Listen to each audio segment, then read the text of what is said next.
Perbarui ilmu Islam kamu bersama Religion di tv1news.com dan TV1 Connect. Assalamualaikum warahmatullahi wabarakatuh.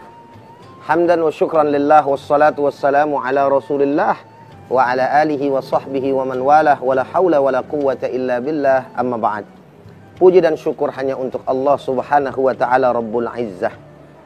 Salawat beserta salam senantiasa terlimpah dan tercurah untuk manusia yang paling mulia, baginda kita Nabi besar Muhammad sallallahu alaihi wasallam, beserta para keluarga, para sahabat, dan insya Allah kepada kita semua selaku umatnya. Para pemirsa, Assalamualaikum Nusantara dimanapun Anda berada. Sebagaimana yang sama kita ketahui bahwa ibadah itu dibagi menjadi beberapa bagian. Ada ibadah fisik, dan juga ada ibadah qalbiyah, yaitu ibadah hati.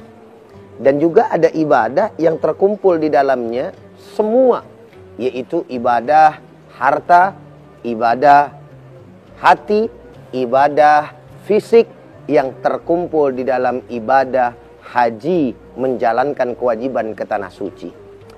Sebagaimana yang juga sama kita maklumi, dalam ibadah yang bangsa qalbiyah, yaitu hati, ini menjadi patokan juga yang utama bagi seseorang akan sehatnya tubuh kita.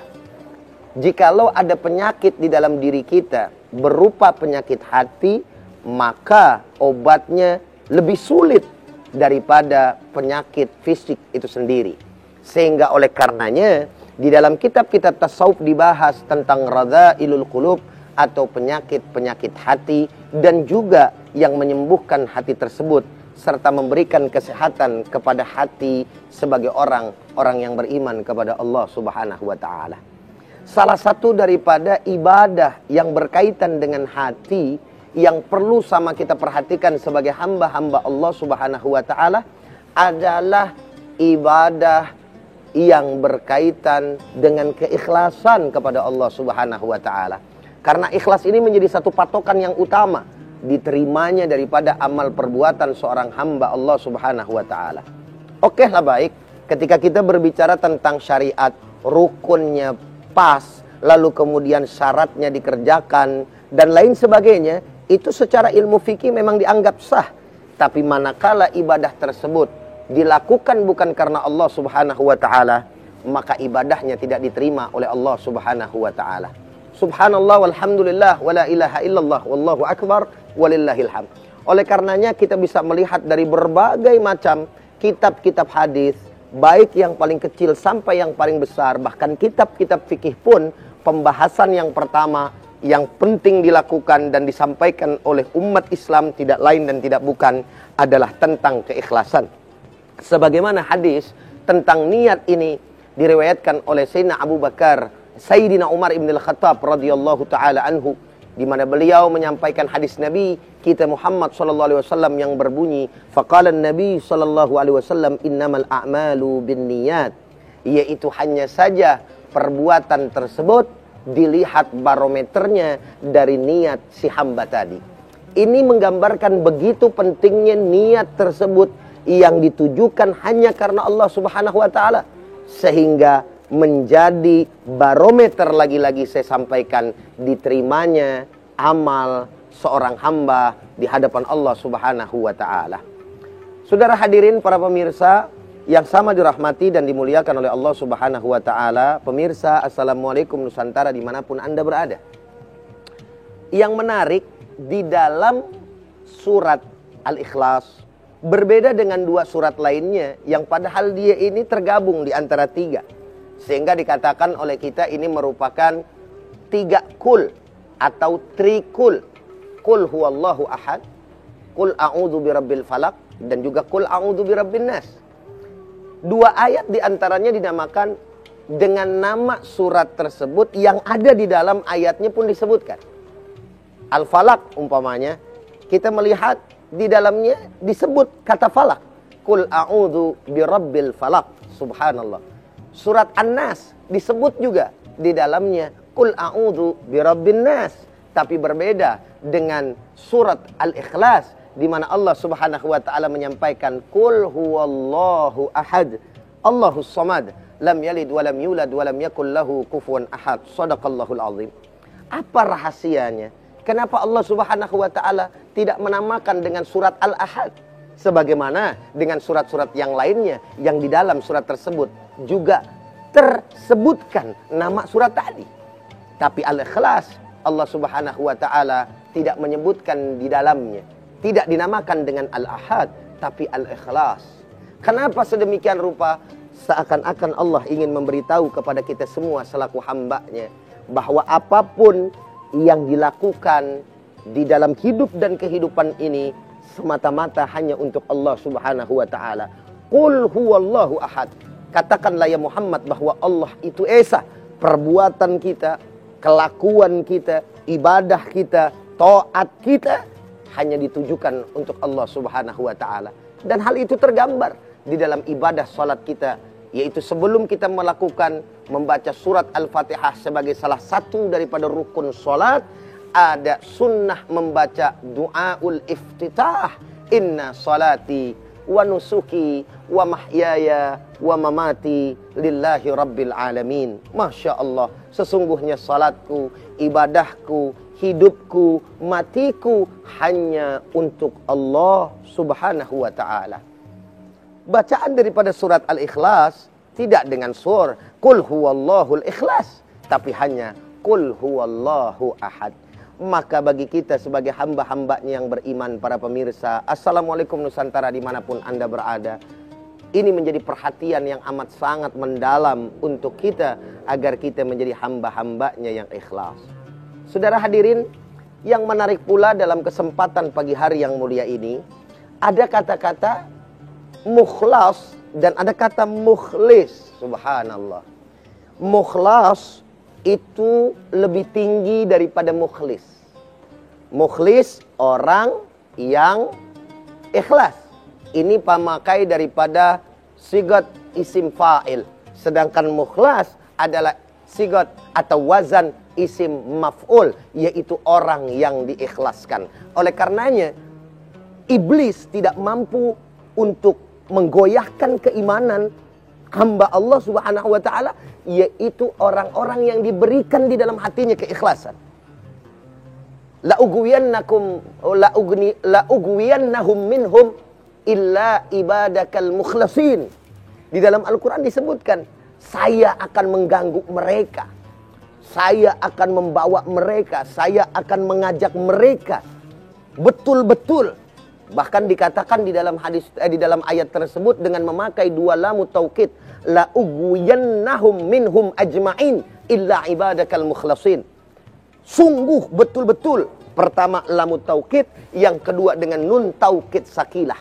Artinya iblis mempunyai kesungguhan untuk selalu senantiasa memberikan kepada kita gangguannya, terus kemudian godaannya. Untuk apa? Menjadi orang-orang yang tidak ikhlas di mata Allah Subhanahu wa ta'ala, saudara. Oleh karenanya, dia tidak akan pernah bisa mengganggu manakala hanya orang-orang yang diberikan keikhlasan kepada Allah. Maka Allah gunakan kata-kata dalam Al-Quran tersebut, illa ibadakal mukhlasin, bukan illa ibadakal mukhlisin. Subhanallah, walhamdulillah, wala ilaha illallah, wallahu akbar, walillahil hamd.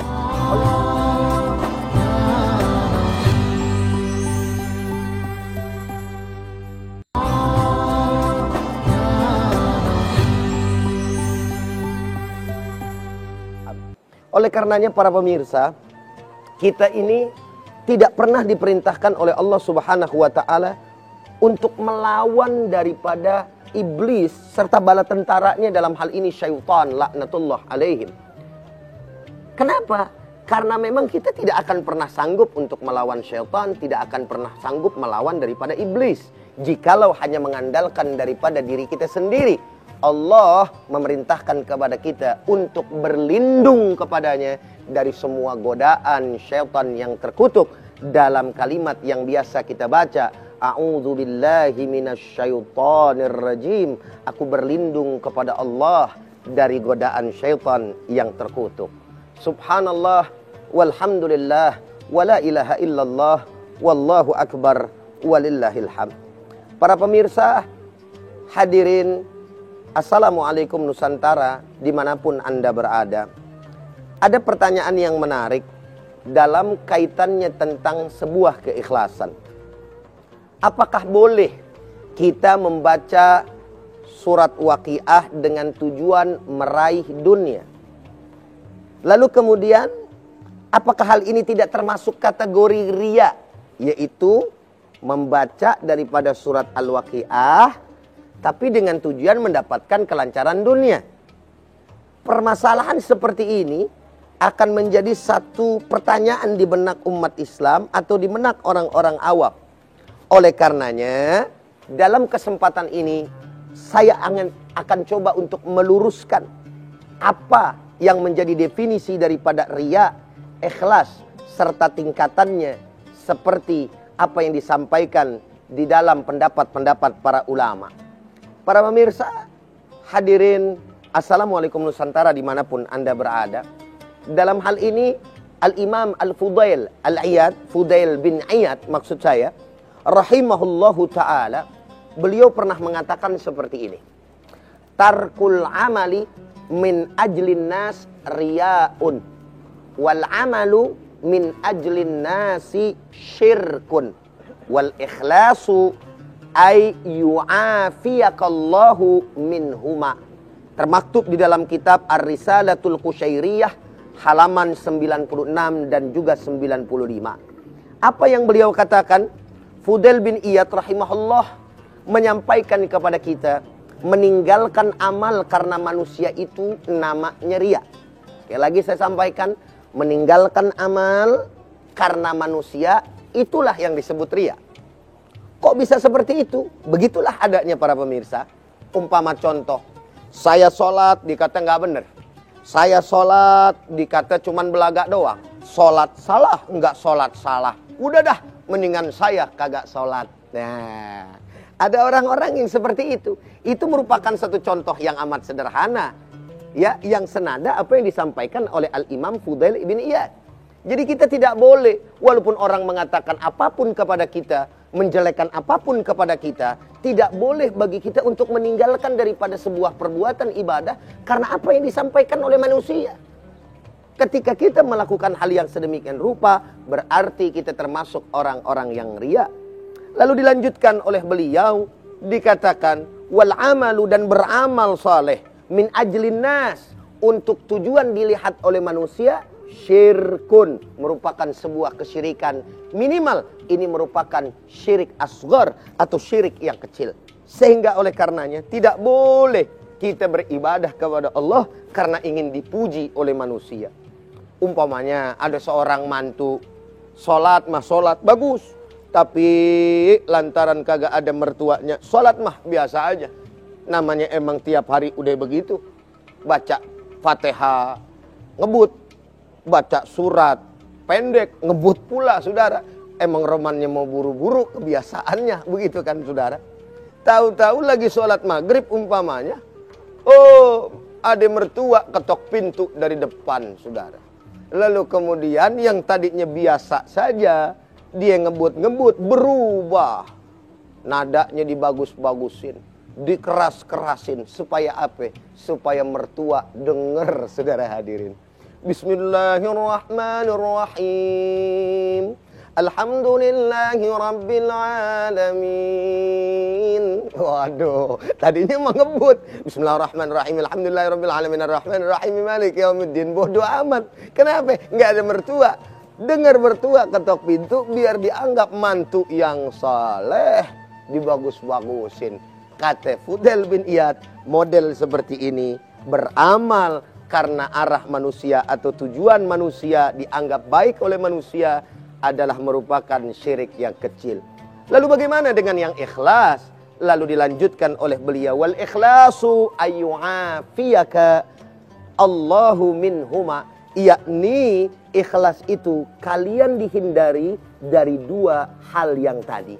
Ketika kita beribadah hanya karena Allah, orang mau puji, orang nggak puji, orang hina, orang tidak hina, ramainya manusia, sepihnya manusia, tidak menjadi persoalan bagi kita atau si hamba tadi, karena yang dicari adalah Allah dan juga keredoannya. Subhanallah, walhamdulillah, wala ilaha illallah, wallahu akbar, walillahil hamd. Sekarang ini kita sebagai manusia khususnya di akhir zaman, kadang merasa menjadi pemikiran dan menjadi beban buat kita apa yang disampaikan oleh orang kepada kita. Padahal mah bagi orang yang betul-betul ikhlas, dia tidak akan pernah peduli apa kata manusia. Apalagi di zaman sosial media. Kalau dulu sih saudara hadirin para pemirsa, tetangga mungkin yang ngomongin kita karena deket. Mungkin teman sekantor yang bicarain kita. Mungkin teman sepergaulan tongkrongan kita yang ngomongin kita.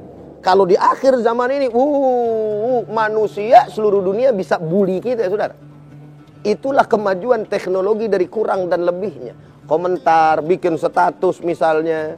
Kita kemudian bikin video, bikin foto misalkan di Instagram, Facebook. Lalu kemudian juga yang sekarang lagi tren anak muda, TikTok. Waduh, itu yang namanya manusia, para netizen maha benar atas segala komentarnya, saudara. Kalau kita nggak kuat-kuat, Masya Allah, akhirnya kita kepikiran. Habis kepikiran kita sakit, tertekan dan lain sebagainya. Padahal Allah yang kita tuju. Kalau kita melakukan kebenaran dengan apa yang kita sampaikan di sosial media, umpamanya, jangan dengarkan apa kata orang. Jangan hiraukan apa yang dicaci oleh mereka. Karena Allah adalah tujuan bagi kita.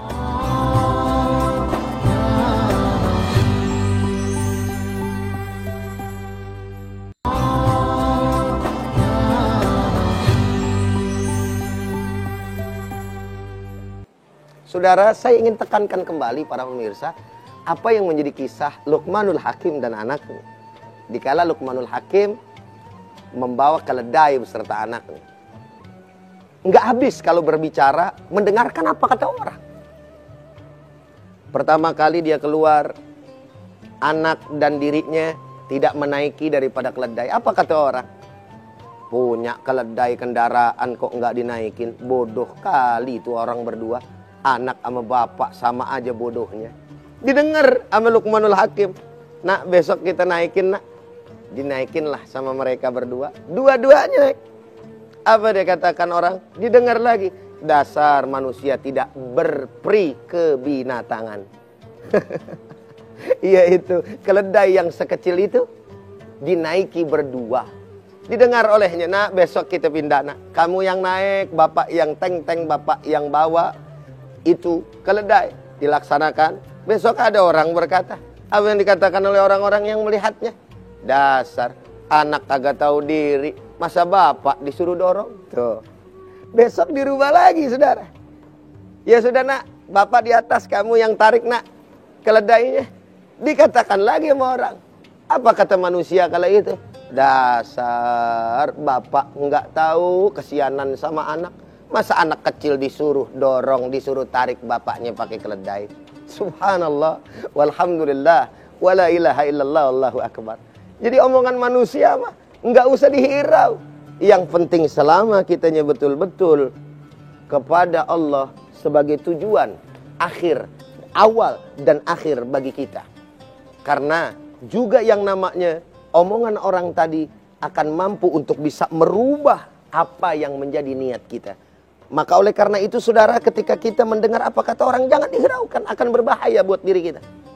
Tapi tetaplah istiqomah kepada tujuan kita. Begitupun jangan pernah terlena. Jangan pernah terlena dengan pujian orang. Jangan pernah terlena dengan sikap baik orang yang mengangkat-ngangkat kita. Karena bisa jadi mereka hanya melihat apa yang baik dari diri kita. Karena kita ditutupi aib oleh Allah Subhanahu wa ta'ala. Sehingga hanya melihat daripada kebaikan kita. Jangan merasa puas, bahkan jangan pernah merasa bangga. Takut lahirnya ujub ketika ada orang yang memuji kita dan mengangkat kita. Dati kita mengatakan, siapa dulu kalau bukan gua, saya, aku. Dan akhirnya timbul keakuan di dalam diri. Na'udzubillah, summa na'udzubillah min dzalik. Oleh karenanya, Fudail ibn Iyad tadi mengatakan, kalau keduanya hal tersebut tidak ada di dalam diri kita, diselamatkan oleh Allah Subhanahu wa taala, maka kita bisa dikategorikan sebagai orang-orang yang ikhlas. Alhamdulillah, mudah-mudahan kita masuk di dalam di dalam apa yang disampaikan oleh Al-Imam Fudail bin Iyad tersebut. Para pemirsa, hadirin, Assalamualaikum Nusantara dimanapun Anda berada. Yang perlu juga sama kita ketahui dalam tema pada kesempatan subuh atau pagi hari ini adalah, lalu sebenarnya ikhlas tersebut adakah tingkatannya? Apakah ada artinya susunannya? Maka ternyata ketika kita melihat ikhlas tersebut mempunyai sebuah tingkatan. Dikatakan oleh Ibnu Ajbah rahimahullah, beliau berkata, al-ikhlasu ala 3 darajat. Ikhlas itu terbagi menjadi 3 derajat. Yang pertama adalah ikhlasul awam, ikhlasnya orang-orang awam. Yang kedua wal khawas, ikhlas yang khusus. Dan yang ketiga wa khawasul khawas, itu lebih tinggi lagi para pemirsa hadirin yang sama dirahmati dan dimuliakan oleh Allah Subhanahu wa taala. Fa ikhlasul awam, dijelaskan bahwa ikhlas awam tersebut yakni berbuat karena Allah Subhanahu wa taala, namun masih menginginkan bagian dunia dan juga akhirat. Seperti umpamanya kesehatan, rizki yang berlimpah, wajarlah. Itu kebanyakan daripada orang awam. Dia minta kepada Allah Subhanahu wa taala dalam ibadahnya, semoga dengan lantaran ibadahnya menghasilkan balasan dari Allah Subhanahu wa taala. Apakah itu termasuk ikhlas? Ikhlas. Walaupun dia mengharapkan balasan dari Allah Subhanahu wa taala. Loh, kenapa bisa dikatakan ikhlas? Karena dia mengharapkan balasan dari Allah. Subhanallah. Jadi tingkatan yang seperti ini masih tingkatan ikhlasnya orang awam. Lalu kemudian saya ringkas. Yang kedua adalah ikhlas yang khusus. Yaitu hanya menginginkan bagian akhirat tanpa memperdulikan bagian di dunia. Masya Allah. Jadi dia ibadah saja kepada Allah Subhanahu wa ta'ala. Biarinlah Allah mau balas, alhamdulillah. Allah nggak balas juga nggak apa-apa. Yang penting di akhirat saya mendapatkan balasannya. Ingat saudara, tapi masih mengharapkan balasan. Maka dia setingkat lebih tinggi daripada ikhlasnya orang awam. Yang terakhir adalah khawasul khawas, yakni ikhlasnya orang yang betul-betul tinggi di hadapan Allah Subhanahu wa taala, yakni melepaskan seluruh keinginan atau bagian kesenangan serta balasan dunia ataupun akhirat. Subhanallah. Persembahan mereka semata-mata hanya untuk merealisasikan ubudiyah, penghambaan kepada Allah, sekaligus melaksanakan hak dan juga perintah ketuhanan, yakni rububiyah, karena cinta dan rindu untuk melihat Allah Subhanahu wa ta'ala. Subhanallah, walhamdulillah, wala ilaha illallah, wallahu akbar, walillahil hamd. Kalau kita ingat tokoh sufi, yaitu Rabi'ah al-Adawiyah, seorang wali perempuan, inilah tingkatan derajat keikhlasan yang dia punya. Karena di dalam doanya dia mengatakan, ya Allah, saya tidak peduli engkau masukkan hamba ini ke dalam neraka ataupun ke dalam surga. Enggak apa-apa ya Allah, bahkan ketika engkau memasukkan hamba ke dalam neraka, yang penting engkau ridha terhadapku ya Allah. Subhanallah, walhamdulillah, wala ilaha illallah, wallahu akbar, walillahil hamd. Para pemirsa, Assalamualaikum Nusantara yang sama dirahmati dan dimuliakan oleh Allah Subhanahu wa ta'ala. Demikianlah pembahasan yang ringkas pada kesempatan pagi hari ini mengenai keikhlasan. Semoga kita, bahkan saya pribadi, dikaruniakan oleh Allah Subhanahu wa ta'ala sifat keikhlasan dan mampu istiqamah untuk menjadi hamba-hambanya yang ikhlas. Karena dengan keikhlasan tersebut kita akan mendapatkan ridha Allah Subhanahu wa ta'ala. Amin ya Allah ya Rabbal Alamin. Saya Abdurrahman Jailani atau Bang Ujai undur diri dari antum semua. Hadanallah wa iyyakum ajma'in. Assalamualaikum warahmatullahi wabarakatuh.